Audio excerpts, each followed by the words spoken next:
Un volcan, resté muet pendant des millénaires, révèle soudainement un filon évalué à 1,4 million de carats, soit 38% de plus que le plus grand site connu sur le continent. Ce simple écart entre deux chiffres, autrefois invisibles, aujourd'hui mesurables, provoque une onde de choc dans les laboratoires, les chancelleries et les marchés. Ibrahim Traoré se retrouve au cœur de cette découverte géologique et minière. Mais qu'est-ce que cela signifie réellement pour le Burkina Faso et la région qui se trouve désormais au centre d'une nouvelle dynamique de pouvoir minéral? La découverte du Somme-Gandé transforme le paysage géopolitique du Burkina Faso et de l'ensemble du Sahel.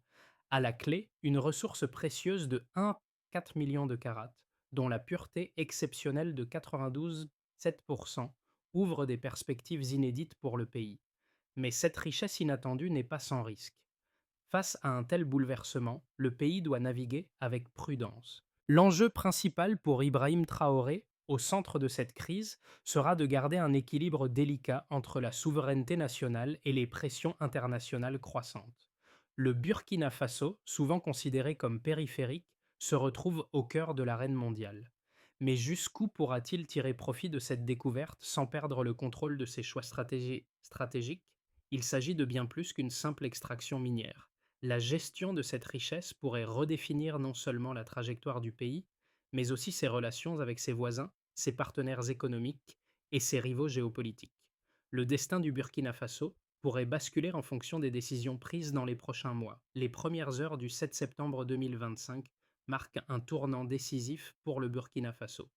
Tandis que des capteurs terrestres détectent une densité minérale anormalement élevée, des images satellitaires confirment un volume de 1,4 million de carats, bien au-delà des prévisions initiales. Cette découverte, d'une ampleur inédite, transforme ce que l'on croyait être un ancien cône volcanique en un gisement stratégique de classe mondiale. Mais, derrière cette révélation géologique, un défi encore plus grand se pose. Comment gérer une telle richesse sans déclencher des tensions internes et externes qui risqueraient de déstabiliser la région? Les équipes scientifiques et militaires se retrouvent sur le terrain pour confirmer la présence de ce filon exceptionnel. Une véritable course contre la montre s'engage alors que des géologues, des ingénieurs et des militaires, sous la direction d'Ibrahim Traoré, assurent la sécurisation de la zone. Pendant ce temps, à l'international, les chancelleries s'alertent, car Washington, Paris, Pékin et Moscou surveillent de près cette évolution, chacun avec ses propres intérêts à défendre. Le Burkina Faso, longtemps considéré comme un acteur périphérique en Afrique de l'Ouest, devient soudainement un foyer d'attention géopolitique majeur. Mais Ibrahim Traoré, fidèle à son approche méthodique, ne se laisse pas emporter par l'effervescence. Il impose un protocole strict de vérification, d'analyse et de confidentialité. Pas de spéculation, pas d'emballement. Chaque décision est est prise avec rigueur, alors que les premières implications de cette découverte minent les anciennes certitudes géologiques et géopolitiques. Ce qui semblait être un simple gisement de diamants devient rapidement un point d'inflexion, capable de redessiner les lignes de pouvoir dans le Sahel et au-delà. Ibrahim Traoré, président du Burkina Faso, est au centre de cette découverte qui pourrait bien redéfinir l'avenir de son pays. Depuis le moment où les premières données ont révélé l'existence du gisement de 1,4 million de carats, il n'a cessé de démontrer une prudence remarquable. Bien que la tentation soit grande de se lancer dans une exploitation rapide, Traoré maintient un contrôle strict, cherchant à éviter l'emballement qui pourrait nuire à la stabilité du pays. Son approche est claire: garantir que les bénéfices de cette découverte soient utilisés pour renforcer l'autonomie du Burkina Faso, tout en assurant la souveraineté nationale face aux pressions internationales. Dans les premières heures de la découverte, il ordonne une double vérification des données géologiques, demandant à ce que des équipes indépendantes valident chaque mesure. Il impose également un silence absolu, interdisant à tout fonctionnaire de discuter des détails avec la presse ou les étrangers. Ces décisions, bien que controversées, sont un signe de sa volonté de gérer la situation avec une discipline quasi militaire. Il sait que chaque mouvement pourrait être observé et interprété sous un angle géopolitique. Les effets de cette découverte se font rapidement sentir. Tandis que les équipes locales et internationales poursuivent leurs analyses, les premières tensions internes émergent. Certaines factions au sein du gouvernement veulent ouvrir les portes aux investisseurs étrangers, tandis que d'autres préconisent une approche plus souveraine. C'est dans ce contexte que la vision de Traoré, axée sur le contrôle stratégique et la prudence, commence à se dessiner comme un facteur clé de cohérence nationale. La découverte du Somgand a commencé par une simple anomalie géologique, mais elle a rapidement pris une ampleur mondiale.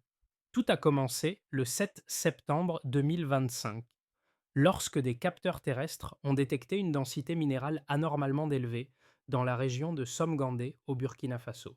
Ce n'était qu'un signe parmi d'autres, mais la confirmation est intervenue peu après grâce à des images satellitaires qui ont révélé un volume de 1,4 million de carats de diamants, bien au-delà des prévisions initiales. Cette découverte, voilà, qui augmentait de 38% les estimations précédentes, a choqué les experts et bouleversé les modèles géologiques établis. Le gisement, qui semblait être un simple cône volcanique, s'est révélé être une ressource stratégique capable de redéfinir l'équilibre minéral de l'Afrique de l'Ouest. Mais c'est l'arrivée d'Ibrahim Traoré dans cette équation qui a transformé cette découverte en une dynamique géopolitique.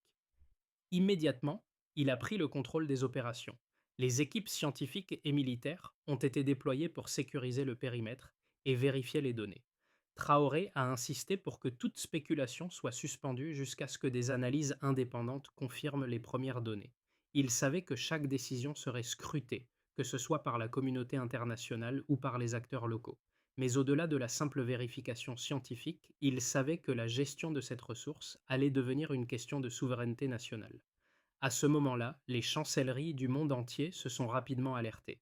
Washington a envoyé des experts pour évaluer les implications économiques et stratégiques, tandis que Paris et Pékin ont multiplié les réunions pour comprendre les intentions du Burkina Faso. Moscou, de son côté, a salué la possibilité d'une coopération plus étroite, mais il a aussi mis en garde contre une ouverture trop rapide au marché étranger. Traoré, bien conscient des enjeux géopolitiques, a pris une position ferme. Tout partenariat avec l'extérieur serait soumis à des conditions strictes et le contrôle national sur les ressources minérales devait être maintenu. Les, premiers temps- les premières discussions sur l'exploitation de ce gisement ont révélé des visions opposées au sein du gouvernement. D'un côté, les économistes libéraux ont préconisé une ouverture rapide aux investisseurs étrangers, arguant que l'infrastructure et l'expertise nécessaires à l'exploitation du gisement ne pouvaient être fournies que par des partenaires internationaux. De l'autre, les souverainistes ont insisté sur l'importance de préserver une maîtrise nationale sur la chaîne de valeur, afin d'éviter de tomber dans le piège de la dépendance aux technologies et aux capitaux extérieurs. Pendant ce temps, le monde entier suivait de près cette évolution. Les grandes entreprises de diamants ont commencé à réévaluer leur stratégie d'approvisionnement, tandis que des pays voisins, comme le Niger et le Mali, ont scruté les développements avec une attention particulière. Dans ce contexte de forte pression, Ibrahim Traoré a dû jongler avec des intérêts nationaux, nationaux, régionaux et internationaux, tout en cherchant à préserver la stabilité de son pays. Il a compris que cette découverte, bien que prometteuse, représentait aussi un défi monumental, celui de gérer la richesse sans déclencher de tensions géopolitiques ou d'instabilité interne.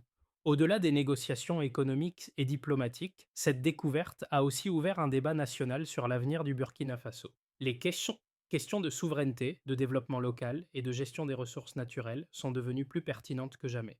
Traoré, avec sa méthode rigoureuse et son pragmatisme, a posé les bases d'une stratégie qui visait à utiliser cette ressource non seulement pour renforcer l'économie, mais aussi pour forger une identité nationale plus forte, plus autonome et plus respectée sur la scène internationale.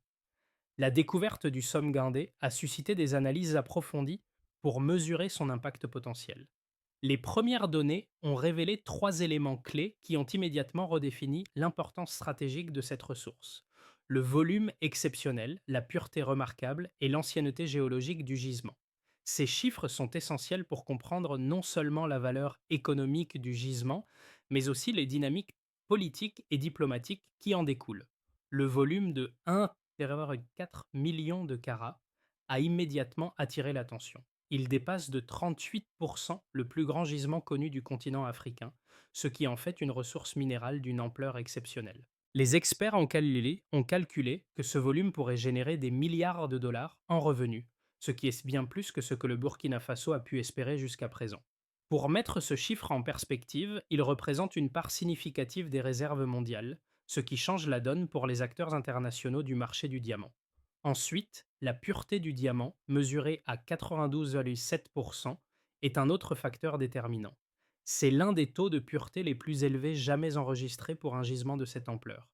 Un diamant de cette pureté nécessite moins de traitement que les diamants d'autres régions, ce qui réduit les coûts d'exploitation. Cette caractéristique a un impact immédiat sur l'attractivité du gisement, car elle permet au Burkina Faso de traiter davantage de diamants localement, réduisant ainsi la dépendance à l'égard des technologies étrangères. Cela offre également une opportunité pour le pays de développer sa propre industrie de transformation, au lieu de dépendre uniquement des entreprises multinationales. Enfin, l'ancienneté géologique du gisement est également un facteur crucial. Selon les premières analyses géochronologiques, le Somgandé s'est formé il y a environ 12 millions d'années, ce qui le place dans une catégorie géologique rare. Cette longévité géologique indique que le gisement est stable et peu susceptible de s'effondrer ou de se vider rapidement.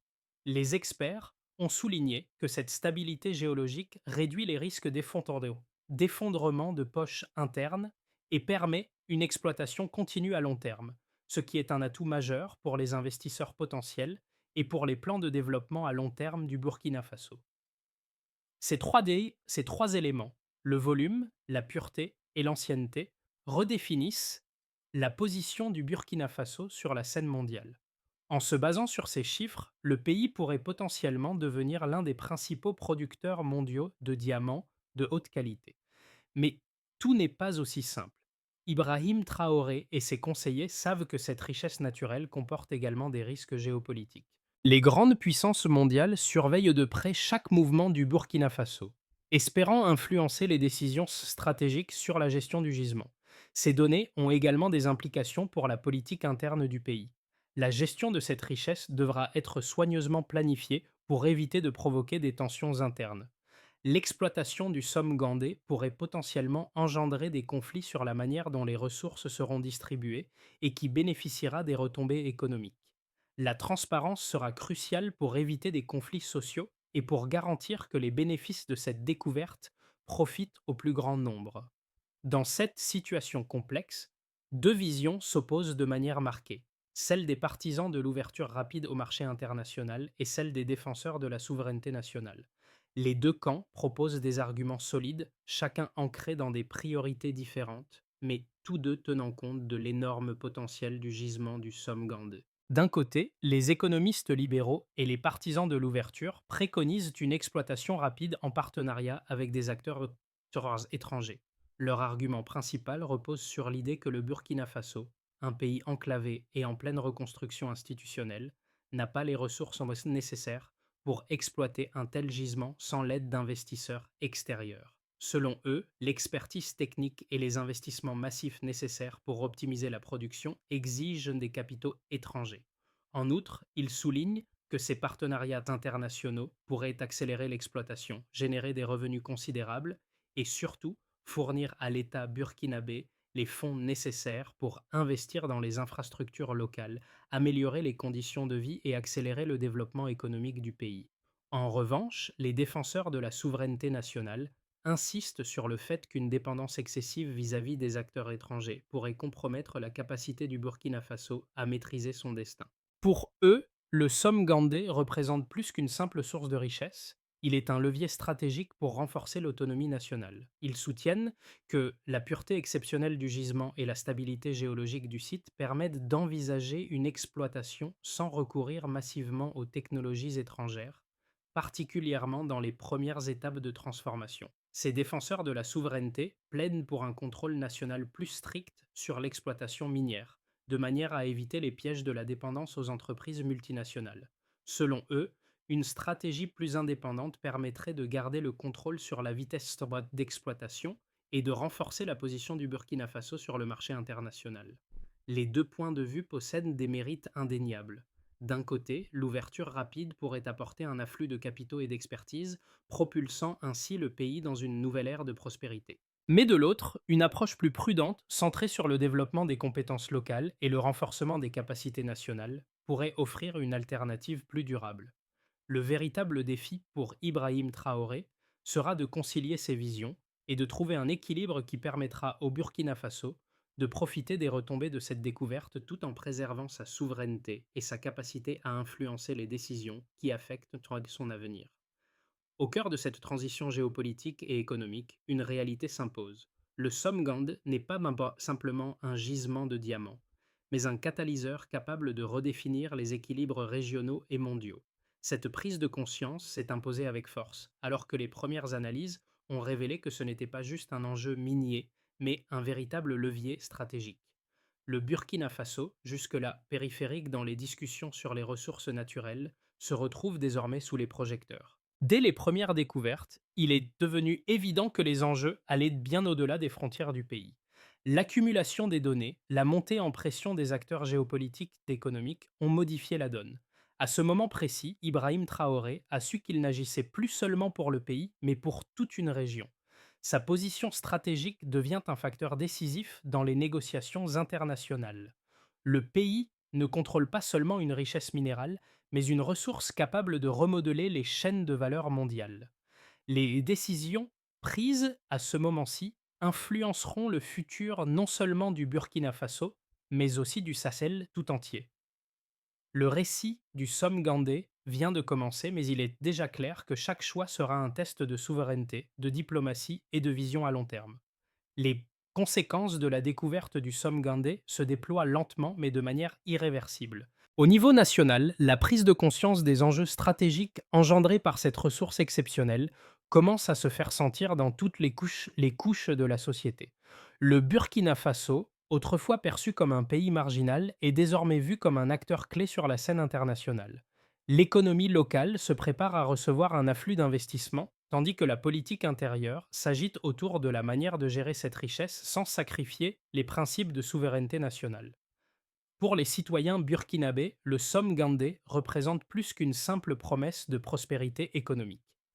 Dans les rues de Ouagadougou et dans les villages alentours, on parle de dignité retrouvée. De nombreux jeunes, autrefois contraints de chercher du travail à l'étranger, commencent à envisager un avenir prospère dans leur propre pays, attirés par les nouvelles opportunités créées par cette découverte. Les écoles révisent leurs programmes pour inclure des cours sur les sciences de la terre et l'exploitation minière, tandis que des centres de formation technique sont lancés pour préparer la nouvelle génération d'ingénieurs et de techniciens. Cependant, les retombées internationales du gisement se font également sentir. Les prix du diamant connaissent une volatilité importante sur les marchés mondiaux, avec une hausse de 22% en 3 semaines. Ce mouvement est suivi par une stabilisation, mais l'attention internationale sur le Burkina Faso est désormais permanente. Les grandes puissances économiques suivent de près chaque décision prise par Ibrahim Traoré, cherchant à influencer la manière dont le pays va gérer son nouveau rôle. Les chancelleries occidentales, particulièrement les États-Unis et la France, commencent à formuler des stratégies pour intégrer ce nouvel acteur dans leur dynamique géopolitique, tout en cherchant à éviter que la région ne tombe sous l'influence de puissances concurrentes, comme la Chine ou la Russie.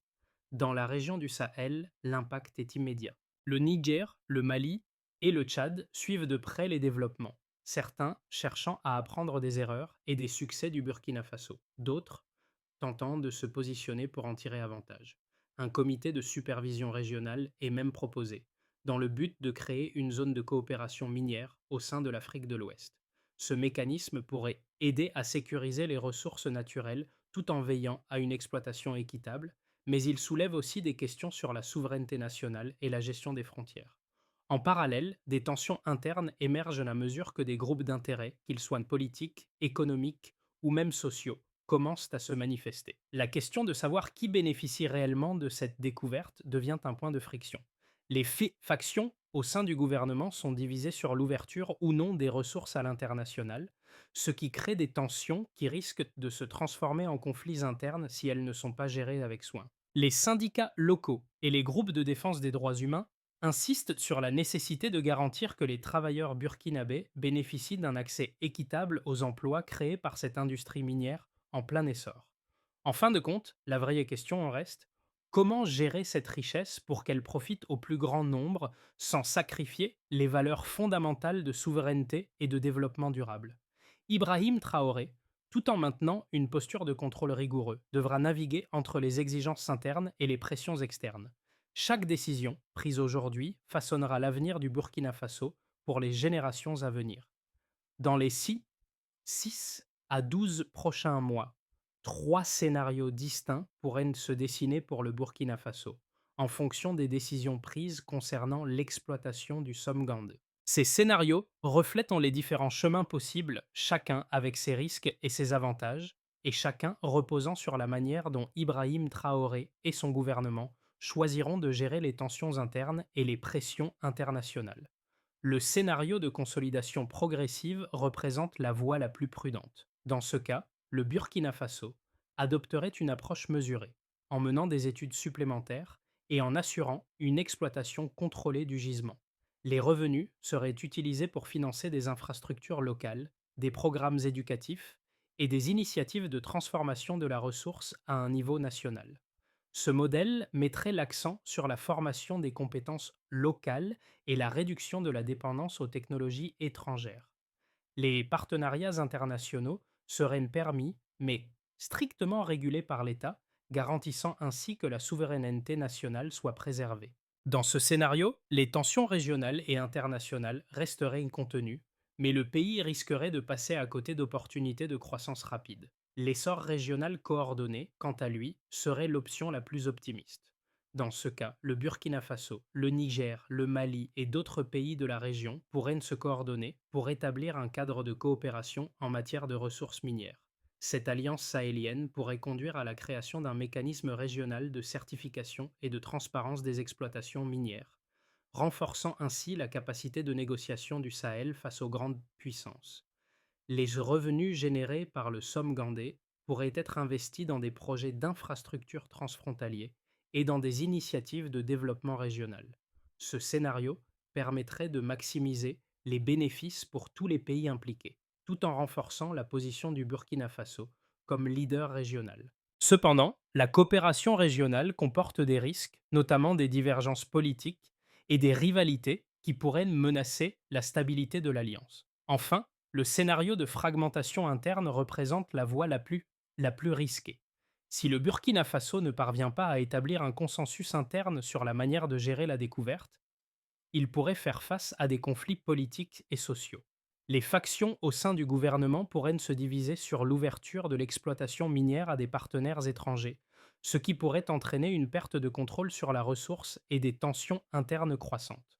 Ce scénario pourrait également exposer le pays à une exploitation négligente du gisement, si des groupes d'intérêts locaux parvenaient à influencer les décisions économiques au détriment de l'intérêt national.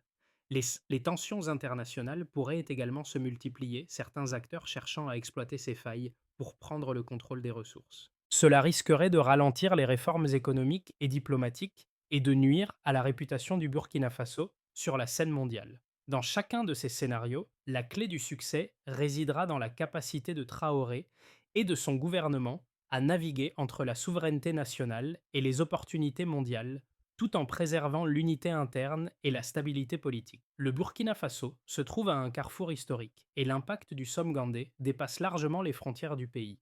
Pour la population burkinabé, ce gisement représente bien plus qu'une simple découverte minière. C'est un symbole de renouveau, une opportunité pour un avenir plus prospère et plus souverain. Cette situation génère de nouvelles attentes, notamment parmi les jeunes, qui commencent à voir dans cette ressource un avenir plus prometteur.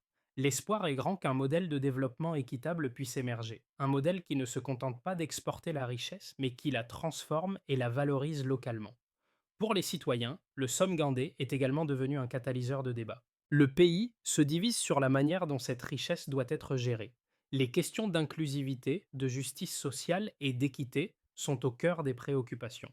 Certaines voix s'élèvent pour exiger plus de transparence dans la gestion des retombées de cette découverte, tandis que d'autres soulignent l'importance de préserver la souveraineté nationale à tout prix.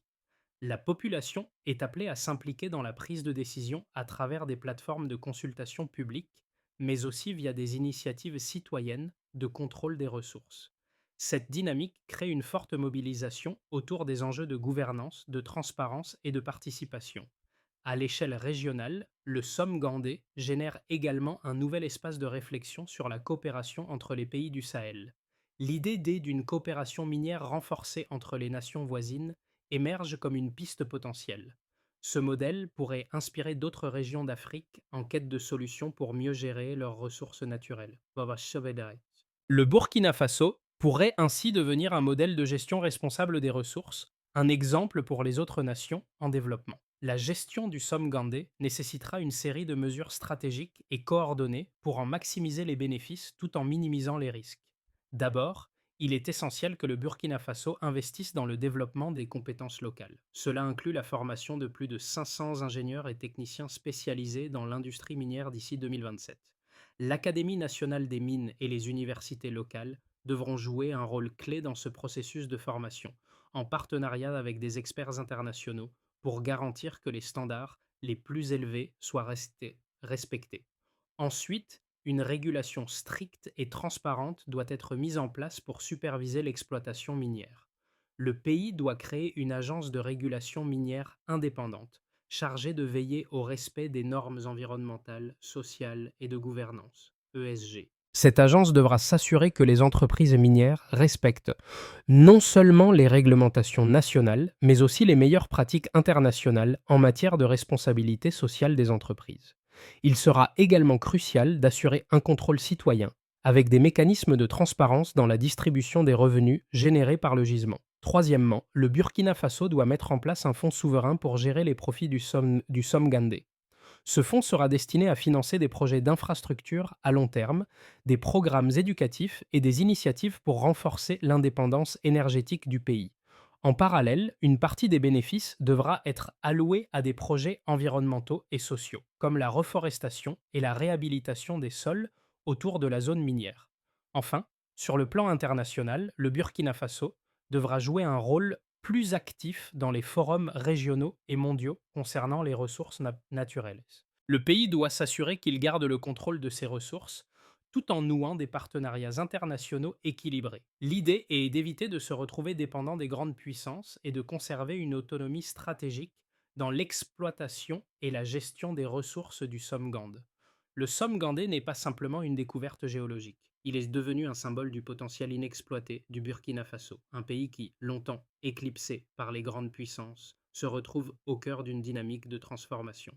Cette richesse minérale, plus qu'un simple gisement de diamants, est un miroir tendu à la nation et à ses citoyens, un miroir où se reflète l'opportunité de réinventer son avenir. Ibrahim Traoré, avec sa méthode rigoureuse et son approche de prudence, incarne cette transition délicate, celle d'un pays qui, tout en restant fidèle à ses principes de souveraineté et de développement durable, accepte de saisir les opportunités offertes par cette ressource unique. Son leadership devient, à ce moment précis, un gage de stabilité et de contrôle dans un contexte international en pleine effervescence. Le Burkina Faso se trouve aujourd'hui à la croisée des chemins. Les décisions prises aujourd'hui détermineront si le pays pourra utiliser le Somgandé comme un levier pour renforcer son indépendance et son développement.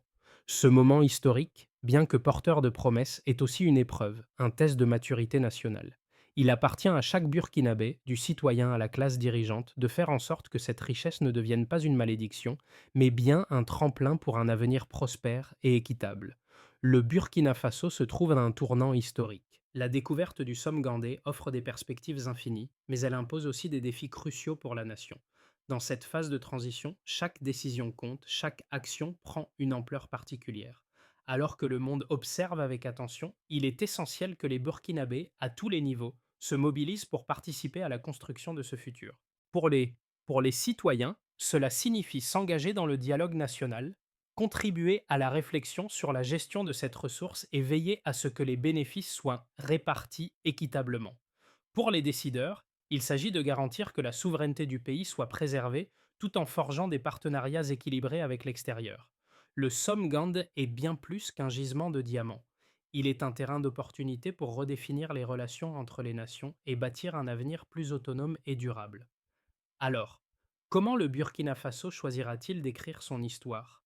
Ce moment n'est pas seulement l'affaire du gouvernement, mais de chaque Burkinabé, de chaque acteur du développement, qui peut faire une différence. Le futur du pays est entre ses mains.